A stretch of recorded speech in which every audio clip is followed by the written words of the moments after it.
कि इस पवन पावन बेला में मैं उन वीरों का, सूफियों का, संतों का, महापुरुषों का, उन देशभक्तों का जिन्होंने इस देश में शहादत देकर इस देश की आज़ादी की इबादत लिखने का काम किया है। मैं उन वीरों के श्री चरणों में सत सत नमन करता हूँ। उनके प्रति बहुत बहुत आभार और दिल की गहराइयों से उनका बहुत बड़ा एहसान हम सारे देशवासियों के सिर पर है।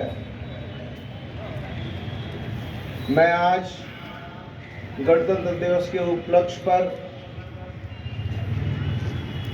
मां भारती के उन वीर सपूतों के साथ उन जहांबाज सैनिकों को भी जो सीमा की सुरक्षा में सरहद में -45-50 डिग्री में मां भारती की रक्षा में लगे हुए हैं, उस देश के सैनिकों को भी मैं बहुत बहुत प्रणाम करता हूं। मंच पे बैठे हमारे जिले के लोकप्रिय उपायुक्त और अंतिम पायदान पे खड़े व्यक्ति की अभिव्यक्ति, उसकी आज़ादी, उसके विकास के सपनों को साकार करने वाले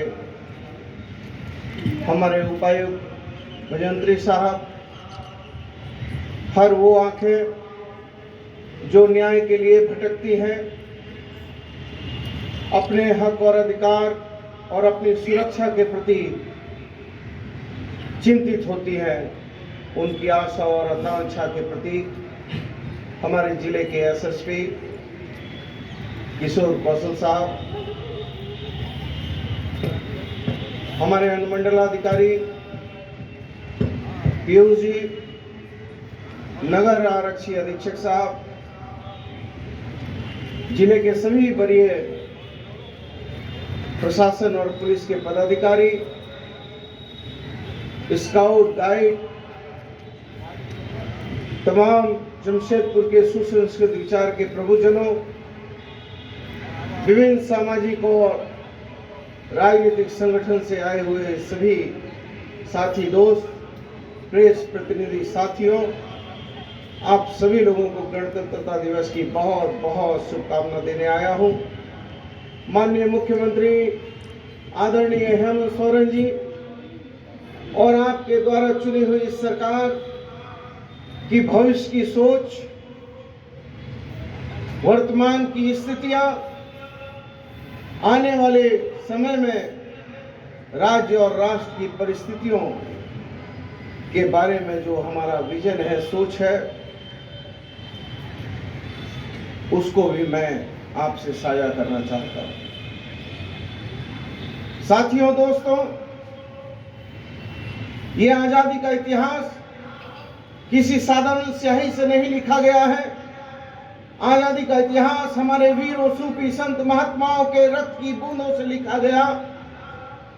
ये आजादी का इतिहास अजर और अमर है। न जाने कितनी माओं ने अपने लालों को कुर्बान किया है, न जाने कितनी बहनों ने अपने मांग के सिंदूर को पोंछ डाला है। हंसते हंसते लोगों ने फांसी के फंदों पर चढ़ने का काम किया है। हंसते हंसते लोगों ने सीने पर गोलियां खाने का काम किया है। तब जाकर ये आजादी हमको मिली है। वैसे तो मैं कहता हूं कि आजादी, इतिहासकारों ने आजादी की पृष्ठ कथा 1857 में लिखने का काम किया, जब इस देश के महान स्वतंत्रता सेनानी मंगल पांडे ने सिपाही विद्रोह किया और उन्होंने अंग्रेजी हुकूमत के विरुद्ध में संक्रांत किया। वहां से इतिहासकारों ने आजादी की लड़ाई की शुरुआत बताया है। लेकिन हम झारखंड के लोग भगवान बिरसा मुंडा की इस पवित्र धरती के लोग बाबा तिलका मांझी सिद्धू कानू, बुद्धू भगत, शेख भिखारी, नीलांबर पीतांबर की ये पवित्र धरती, शहीद निर्मल महतो की ये शहादत की धरती, दिसोम गुरु शिबू सोरेन की ये क्रांति की धरती और जमशेदजी नौशेरवान जी टाटा के ये सपनों का शहर इस बात की गवाही देता है कि आजादी की लड़ाई हमारे वीरों ने, सूफियों ने 1869 में ही बाबा तिलका माझी के रूप में संक्रांत करने का काम किया। 1831 और 32 में बुद्धू भगत ने कोल विद्रोह के रूप में इस लड़ाई को लड़ने का काम किया। 1855-56 में हूल क्रांति संथाल विरोध के रूप में सिद्धू कानू, चांद भैरव और झानो फूलों ने इस लड़ाई को लड़ा और ना जाने ये लड़ाई कितनी चलती रही और ये लड़ाई आजादी के 1 साल बाद भी राम जयपाल सिंह मुंडा ने जो समग्र झारखंड की परिकल्पना की थी, वो लड़ाई आज भी निरंतर जारी है। हम कहना चाहते हैं कि हमारी सरकार ने हमेशा जात धर्म से ऊपर उठकर लोक कल्याणकारी योजनाएं बनाई हैं। एक युवा नेतृत्व